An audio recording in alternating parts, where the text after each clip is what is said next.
참 우리 인간에게는 이 천하 만물과 우리 인간이 어디서 왔나 그 근원에 대한 질문이 항상 있고요. 그 다음에는 우리가 죽은 후에는 어떻게 되는가 거기에 대한 항상 퀘션이 있습니다. 그런데 이 모든 우리들의 그 질문의 답이 사실은 성경에 다 있습니다. 그래서 창세기 1장 1절에 보니까 태초에 하나님께서 천지를 창조하셨다. 그렇게 성경은 시작합니다. 그리고 창조 안에 해와 달과 별을 창조하시고 지구를 창조하시고 또 동물들을 창조하시고 마지막에 인간을 창조했습니다. 그래서 인간을 창조할 때는 우리가 우리의 형상을 따라 우리의 모양대로 인간을 만들자 그랬어요. 그래서 하나님께서는 남자와 여자를 만드셨습니다. 이 남자와 여자를 만드셨다. 그렇죠? 거기에는 중요한 의미가 있는데 하나님께서 창조하시고 인간을 만드시면서 처음으로 모임을 만드신 거예요. 모임. 그 첫 번째 모임이 바로 가정이라는 것입니다. 그러니까 인간 역사의 첫 시작이 바로 모임이에요. 남녀의 모임. 그리고 그 모임이 바로 가정이라는 것입니다. 그리고 하나님께서 그 창조하신 아담과 하와에게 복을 내리셨어요. 생육하고 번성하여라. 땅에 충만하여라. 땅을 정복하여라. 바다의 고기와 공중의 새와 땅 위에 살아 움직이는 모든 생물을 다스려라. 그 첫 번째 축복의 말씀은 뭐냐 하면 생육하고 번성하여 땅에 충만하라는 것입니다. 그 말은 뭐냐면 너희들이 내가 너희를 복을 주는데 너희는 더욱더 많은 가정을 이루고 자녀를 낳고 그래서 그 모임들을 계속해서 더 만들어 가려고 말씀하고 있다는 것입니다. 놀라운 일이죠. 하나님이 창조하셔서 모임을 만드시고 그것이 가정이고 그로 통해서 더 많은 가정들을 이뤄 땅에 충만한 게 바로 하나님의 복이라는 것입니다. 자, 우리가 믿는 이 기독교, 예수님의 십자가의 죽음과 부활의 사건으로 시작됐습니다. 그렇죠? 많은 분들은 그 어떤 성경책에 의해서 시작되는 게 아닙니다. 성경책은요 주 4세기에 만들어졌거든요. 우리가 아는 지금은 66권. 근데 그 예수를 믿는 예수의 제자들과 예수의 형제들과 따르는 자들은 뭡니까? 바로 예수의 죽음과 부활의 사건을 바라보고 그 다음에 예수를 믿기 시작했어요. 왜냐하면 예수님이 평소에 내가 지도자들의 손에 붙잡혀서 고난을 많이 받고 죽을 것이다. 거기까지는 그래도 그럴 수도 있지. 근데 예수님은 뭐라고 했냐면 내가 죽은 후에 3일 후에 부활할 것이다. 그렇게 말씀하셨어요. 그러니까 이거는 진짜 뚱딴지 같은 소리죠. 전혀 이해할 수 없는 소리인데, 근데 놀라운 사실은 그 말을 예언하신 그 예수께서 자기가 진짜 십자가의 잘로 돌아가시고 그 다음에 사흘 만에 부활하셔서 제자들에게 사람들 앞에 이렇게 나타났다는 것입니다. 야, 내가 말한 대로 나는 죽고 부활했다. 그러니까 예수님의 동생 가운데 야고보가 있거든요. 야고보가 초대교회 지도자 아닙니까? 야고보와 베드로 이렇게. 근데 그 동생이 자기 형 예수를 보고 예수님, 당신은 하나님이십니다. 그렇게 고백합니다. 여러분 우리 다 형제자매 있지만은 여러분 형제를 두고 형은 내 하나님이야 그렇게 얘기했으면 있으세요? 여기요? 없어요. 그럼 어떻게 야고보가 돌아서게 됐느냐? 그것은 뭐냐면 바로 자기 형이 죽은 걸 십자가에 죽은 걸 봤거든요. 그죠? 누구보다 잘 아는 형이니까. 그리고 사흘 만에 부활했으니까 이거를 보고 자기 형을 가르쳐서 하나님이라고 부른 거예요. 그리고 하나님을 예배하고 하나님을 증거했다는 것입니다. 그래서 저희의 신앙은 뭡니까? 예수의 죽음과 부활의 사건에 기초된 신앙이에요. 제가 지난주에도 설교를 잠깐 했지만은 그러면서 예수님께서는 이 세상에 3년 동안 사역하시면서 학교를 세운다거나 신학교를 만든다거나 고아원을 짓는다던가 병원을 세워서 병자들 더 많이 고치게 하시고 이런 거 안 하시고요. 딱 하나의 모임을 만들었어요. 모임. 모임을 만드시고 예수님은 하늘나라 가셨습니다. 그 모임이 뭔 것 같아요, 여러분들? 뭐예요? 이 정도 힌트를 주면 탁 나와야 되는데 뭐죠? 교회지요, 교회. 예수님께서 가이사라 필리포에 이제 그 이스라엘 제일 북쪽이거든요. 거기서 이제 사역을 다 마치시면서 예루살렘을 향해 갈 적에 제자들에게 사람들이 나를 누구라 하느냐? 뭐 예수 선생님이고 뭐 예언자고 뭐 세례 요한이 다시 살아났고 뭐 이런 여러 가지 그런 세상 사람들이 하는 얘기를 합니다. 그때 예수님이 뭐라고 물어봐요? 너희는 나를 누구로 하느냐? 그때 아마 제자들이 많이 고민했을 것 같아요. 도대체 예수가 누구지? 병자도 고치고 장님도 눈이 뜨고 막 죽은 사람도 살리고 막 엄청난 지금 일을 하고 있는데 뭐라고 얘기해야 되지? 그렇지, 누가 대답했어요? 누가 대답했죠 그때? 베드로가 주는 그리스도시요 살아계신 하나님의 아들이십니다. 그렇게 얘기했어요. 이거 엄청난 스테이트멘트입니다. 어떻게 인간을 앞에 두고 당신은 하나님의 아들, 살아계신 하나님의 아들이라고 어떻게 이렇게 얘기할 수 있습니까? 그거는 아무나 할 수 있는 얘기 아니에요. 여러분 옆에 앉아있는 사람에게 당신은 하나님의 아들입니다 라고 얘기할 수 있어요? 그 얘기 못합니다. 근데 베드로가 그 얘기를 한 거예요. 그러니까 하나님께서는 이건 네가 뭐 공부를 많이 해서 연구해서 얘기한 게 아니라 아버지께서 가르쳐 주셔서 네가 이렇게 고백하게 되었다. 그러면서 예수님께서 이런 말씀하십니다. 나도 너에게 말한다. 너는 베드로다. 나는 이 반석 위에다가 내 교회, 이 교회라는 것이요 모임이란 뜻이에요. 모임. 이 건물이 아닙니다. 건물이 아니에요. 모임이에요. 이 모임을 내가 세우겠다. 죽음의 문들이 그것을 이기지 못할 것이다. 내가 너에게 하늘나라의 열쇠를 주겠다. 네가 무엇인지 땅에서 매면 하늘에서도 매일 것이요 땅에서 풀면 하늘에서도 풀릴 것이다. 그래서 예수님이 남겨주신 거는 모임을 남겨주셨어요. 근데 이 모임이 바로 교회라는 것입니다. 아멘입니까? 아멘입니까? 제가 잘 못 가르치는 것 같은데 모임을 남겨주셨어요. 다른 거를 남겨놓지 않았어요. 이 모임이 바로 교회라는 것입니다. 근데 하나님 예수님께서는 이 교회에 특별한 권세를 주셨어요. 특별한 권세. 무슨 권세를 주셨냐 하면요 죽음의 문들이 그것을 이기지 못할 것이다. 죽음의 권세가 이기지 못한다. 여러분 우리의 가장 큰 고민이 뭡니까 여러분들? 뭐 돈 버는 거, 먹고 사는 거, 뭐 애들 키우는 거, 이거 다 아주 중요한 우리들 고민이지만은 결론적으로는 뭡니까? 우리의 죽음입니다. 우리는 이 세상에 태어나서 진짜 나라 민족을 위한 대사명을 우리가 잊고 태어났음에도 불구하고 결론적으로는 뭡니까? 우리는 죽음을 향해서 가는 거예요. 그래서 어떤 철학자는 우리 인생은 pain and suffering이다. 그렇잖아요. 우리가 가는 길이 바로 죽음의 길이니까 가끔 뭐 즐거운 일이 있지만은 결론적으로는 바로 pain and suffering. 그리고 마지막은 death, 죽는 거예요, 죽는 거. 그래서 인생 고락이다. 그런 말이 있지 않습니까? 고통 속에 조금씩 락을, 그렇죠? 즐거움을 느끼면서 살아가는 것이 바로 인생이라는 것입니다. 그런데 우리가 제일 고민하고 우리가 해결하지 못하는 이 죽음의 문제, 죽음의 문, 뭐예요? 죽음이 뭡니까? 죽음의 문이 그것을 이기지 못할 것이다. 그것은 다른 말로 말하면 예수 안에서 생명이 있다는 걸 얘기하는 거예요. 바로 죽음의 권세를 이기는 생명이 바로 이 모임에 있다라고 주님께서는 말씀하고 있다는 것입니다. 두 번째는 뭐예요? 내가 하늘나라의 열쇠를 주겠다. 땅에서 매면 하늘에서 매이고 땅에서 풀면 하늘에서 풀릴 것이다.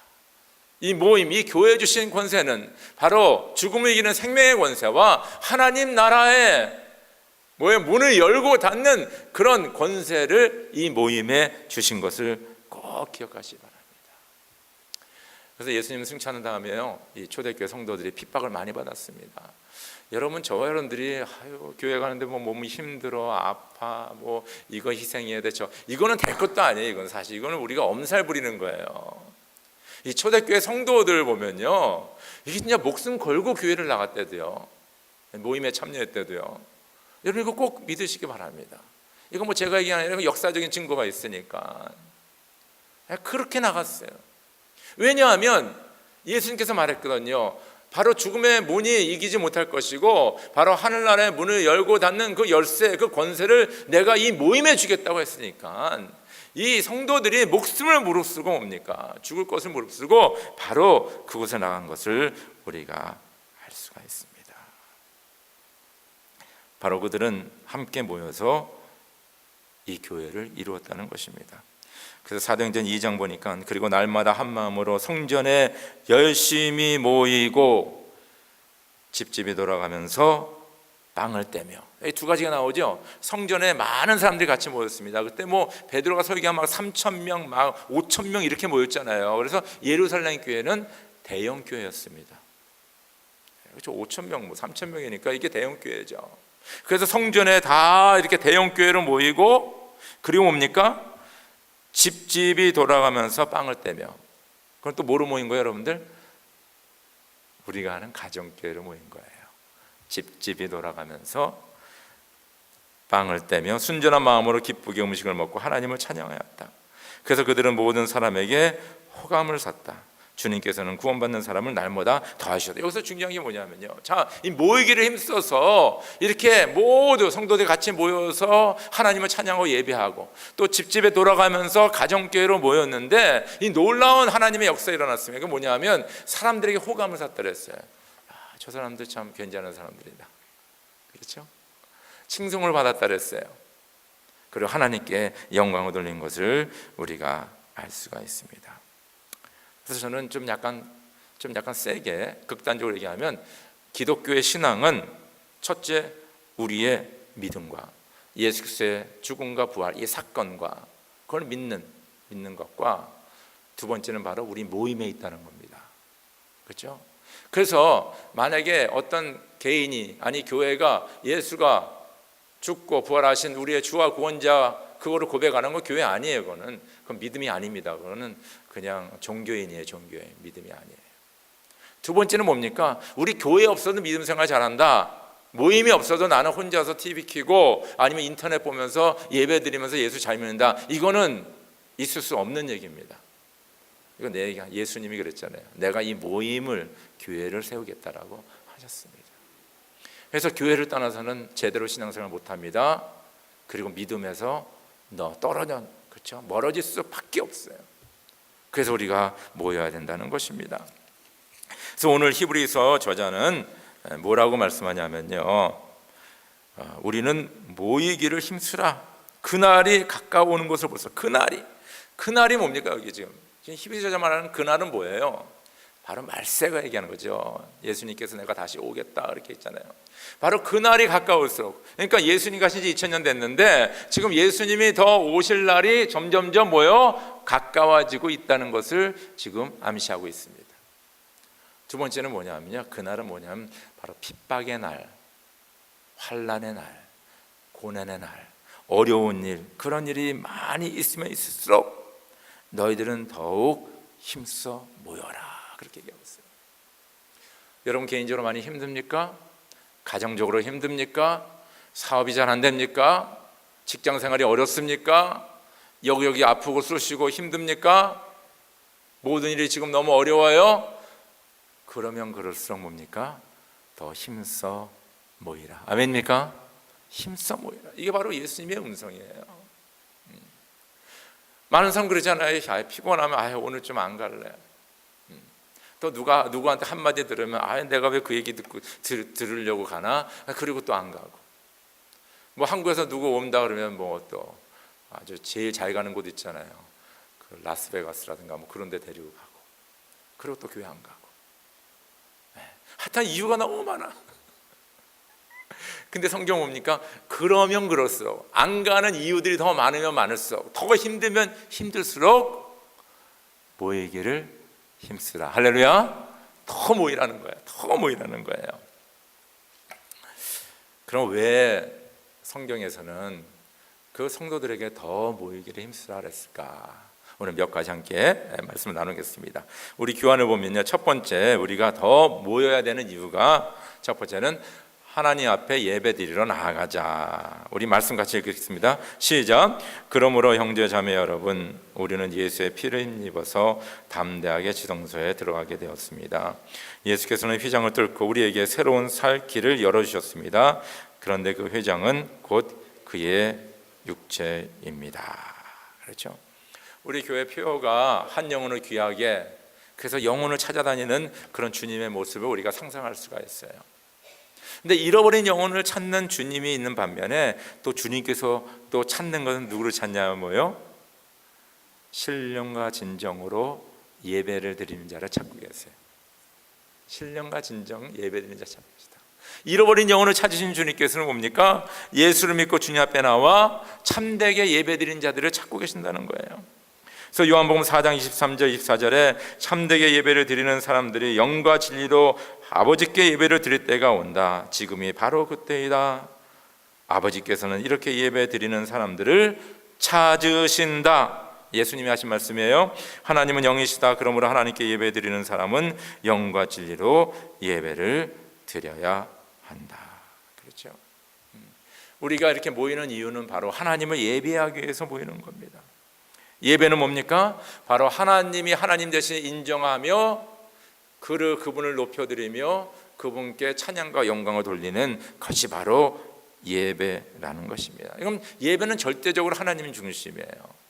많은 분들이, 성도님들이 그래도 예배 드리면 은혜를 받아야지, 그래서 은혜가 있으면 예배가 좋은 예배고 은혜가 없으면 예배가 안 좋은 예배다. 그래서 은혜에 초점을 두는 거예요. 그 예배는 뭡니까? 은혜 받지 못합니다. 그러나 우리의 예배가 하나님께 초점이 되면 하나님께서 우리의 예배를 기쁘게 받으시고 우리에게 뭡니까? 은혜, 선물을 우리에게 주시는 거예요. 하나님의 복을 우리에게 내려주신 것을 우리가 알 수가 있습니다. 오늘 말씀 보니까 하나님이 영이시니 곧 그 영과 진리로 예배를 드려라. 그렇게 얘기합니다. 영과 진리. 그러니까 우리가 예배 참석했지만은 주님의 영과 진리로 예배를 드리지 않으면 이 예배는 하나님이 기뻐하는 예배가 아니라는 거예요. 상당히 중요한 얘기죠. 예수님이 하신 말씀이니까 영과 진리로 예배를 드려야 된다. 그렇게 말씀하고 있습니다. 그럼 언제 우리가 영과 진리로 예배를 드리게 됩니까? 오늘 말씀 보니까 그러므로 형제자매는 우리는 예수의 피를 힘입어 담대하게 지성소에 들어가게 되었습니다. 왜냐하면 구약시대는 뭡니까? 오로지 대제사장만 1년에 한 번 속죄날에 들어가게 되어 있거든요. 지성소에. 근데 이제 예수의 피를 힘입어 예수의 피의 뿌림을 받아 바로 예수의 피를 통하여서 죄사함을 받고 죄값을 치른 우리들은 뭡니까? 이제는 지성소에 하나님 앞에 담대하게 나갈 수 있다라고 말씀하고 있다는 것입니다. 더 쉽게 얘기하면 예수를 주와 구원자로 영접한 자가 바로 신령과 진리로 하나님 앞에 예배 드린 자다. 그렇게 우리는 알아야 된다는 것입니다. 그 예수가 나를 위해, 나의 죄를 위해, 나의 생명을 위해 십자가에 달려 돌아가시고 모든 죄값을 치러주시고 예수님께서는 약속대로 사흘 만에 부활하셨다. 바로 이 진리, 이 예수 그리스도를 나의 주와 구원자로 받아들이는 자가 바로 주님 앞에 나와 신령과 진리로 예배를 드린다는 것입니다. 그래서 저 여러분들이 이 예배드리러 나올 때마다 항상 이것을 확인해야 돼요. 항상 이것을 고백해야 됩니다. 바로 예수가 나를 위해 십자가에 돌아가셨고 예수가 나를 위해 사흘 만에 부활하신 하나님의 아들이시 하나님이시다. 하나님, 나의 죄를 사해 주신 걸 감사합니다. 이런 감사와 감격 가운데 드릴 적에 바로 그 예배가 신령과 진리의 예배이다라는 것을 꼭 기억하시기 바랍니다. 그러지 않으면요, 안타깝지만은 가인의 제사가 될 수가 있어요. 뭐 우리 얘기 많지, 뭐 아벨은 양을 드리고 가인은 뭐 곡식을 들어서 예수 하나님이 안 좋아, 그런 개념이 아닙니다. 나중에 히브리서를 보니까 믿음에 대해서 이야기하책에 아벨은 믿음으로 제사를 드렸고 가인은 믿음으로 제사를 드리지 않았기 때문에 하나님께서는 연락받지 않았다는 거예요. 이 믿음이 바로 예수의 주와 구원자 되심을, 십자가의 사건을 우리가 받아들이고 그 부활의 사건을 우리가 받아들이는 그 믿음, 그 믿음 안에 우리가 영과 진리로 주님 앞에 예배드립니다. 그래서 우리가 주님 앞에 모여서 하나님 앞에 이렇게 예배드릴 적에 첫 번째 하나님이 너무 좋아하세요. 너무 기뻐하세요. 계시록 7장 9절에서 12절 나중에 여러분들 시간 되면 읽어보시면요, 그 마지막 이제 천국에서 일들을 이제 얘기하거든요. 계시록에 보면요. 근데 7장에 가보면요, 많은 그 수많은 민족과 백성과 언어와 방언과 진짜 셀 수 없는 그 종족들이 모여서 하나님을 예배하는 겁니다. 예배하는 거. 그래서 우리가 천국에 가면 아마 가장 많이 하는 것 중에 하나가 예배인 것 같아요. 하나님께 영광 돌리고 찬양하고 하나님을 인정하는 회의. 그거 하나님이 기뻐하십니다. 하나님 기뻐하세요. 그리고 두 번째는 우리가 하나님 앞에 이런 영과 진리로 예배드릴 적에 하나님 우리에게 우리가 그렇게 좋아하는 은혜를 베풀어 주시는 거예요. 우리가 은혜를 따라가면 안이 되는 거고요, 하나님께 초점을 두고 예배드리면 하나님이 너무 기뻐하시면서 우리에게 복을 내려주시고 은혜를 부어주시는, 할렐루야. 여러분, 이렇게 되는 겁니다. 이게 영적 원리예요. 그래서 저 여러분들, 우리가 하나님의 은혜 많이 받고 주의 복을 많이 받으려면요, 하나님 앞에 먼저 모여서 영과 진리로 예배드리시길 주 여러분을 축원합니다. 바로 초대교회 성도들은 이것을 알았어요.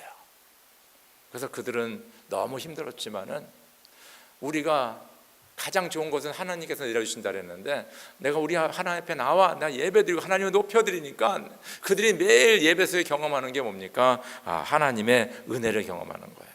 하나님의 복을 받게 되는 겁니다. 그래서 우리가 모임을 통하여서 우리가 십자가를 비교한다면 바로 하나님과 수직적인 관계, 하나님을 높여드리고 하나님 우리에게 복을 내려주시고 은혜를 부어주시는 바로 모임에 나가서 그런 역사가 예배를 통하여서 이루어진다는 것입니다. 두 번째, 오늘 교환을 보시면요, 두 번째는 우리가 이 모임에 열심히 모임에 나가는 말미암아 하나님의 약속과 신실하심을 기억하게 됩니다. 우리 말씀 같이 읽읍시다. 시작. 또 우리에게 약속하신 분은 신실하시니 우리는 흔들리지 말고 우리가 고백하는 그 소망을 굳게 지킵시다. 그리고 서로 마음을 써서 사랑과 선한 일을 하도록 격려합시다. 그렇죠? 여기 보니까 진짜 이 세상에 우리가 믿음을 가지고 살아가는데 참 여러 가지 그 힘든 일들이 많이 있습니다. 진짜 이 세상에서는 물질 만능의 세계, 뭐 하나님이 뭐가 필요하나, 그냥 돈만 열심히 벌고 살아가면 되지 않냐, 뭐 그런 얘기들을 많이 하고요. 때로는 예수 믿으면 바보 치고 왔으면 너 아직도 예수 믿냐? 야, 참 너 대단하다. 너 그렇게 바보냐? 너 예수가 이거 가짜인 거 아직도 모르냐? 뭐 이렇게 핍박해요. 너무 안타깝죠. 요새 그런 세상에 저 여러분이 살고 있고 우리가 자녀들을 키우고 있습니다. 우리 자녀들요, 진짜 여러분들 아시다시피 고등학교까지는 교회 나오지만은 고등학교 딱 대학교 가면 80%가 교회를 안 다녀요. 80%. 한국뿐만 미국, 한국 다 똑같아요. 그리고 직장을 잡고 사회생활 하잖아요. 그럼 90%가 안 다닌다고 합니다. 그러면 이 중고등부에서 열심히 찬양하고 예배하는 애들 중에 한 명, 10명 중에 한 명만 나중에 교회를 나와 신앙생활을 한다는 거예요. 나중에 후에 돌아오는 친구들이 있겠죠. 그게 현실이에요. 왜냐하면 이 세상에 너무 이 세력이, 악한 세력이 있다는 것입니다. 지금 포스트 모던 소사이티인데 절대적인 진리를 인정하지 않고, 그리고 인본주의, 인간 중심의 사회로 돌아가고 있다는 것입니다. 예전에는 학교에서 어느 정도 도덕을 가르쳤어요. 제가 어렸을 때 학교 다닐 적에 그 바른 생활, 뭐 도덕 그런 클래스가 있었습니다. 근데 지금 그런 거 없어요. 학교에서 도리어 뭡니까? 나쁜 거 많이 배우고 오죠. 얼마 전에 어떤 학부모님 통해서 얘기를 들었는데, 요새 하여튼 그 보통 5학년 때 애들 그 학교에서 성교육을 하는데 지금 보면 난리가 납니다. 그래서 우리가 이 아이들에게 예수를 가르치고 올바른 믿음으로 올바른 가치관을 가지고 이 세상에 살아갈 수 있게 할 수 있는 길이 딱 두 가지밖에 없어요. 하나는 믿음의 가정이요, 그것도 모임이죠. 하나님이 처음에 만들어준 그 모임. 두 번째는 뭡니까? 두 번째 모임 뭐예요? 교회라는 것입니다.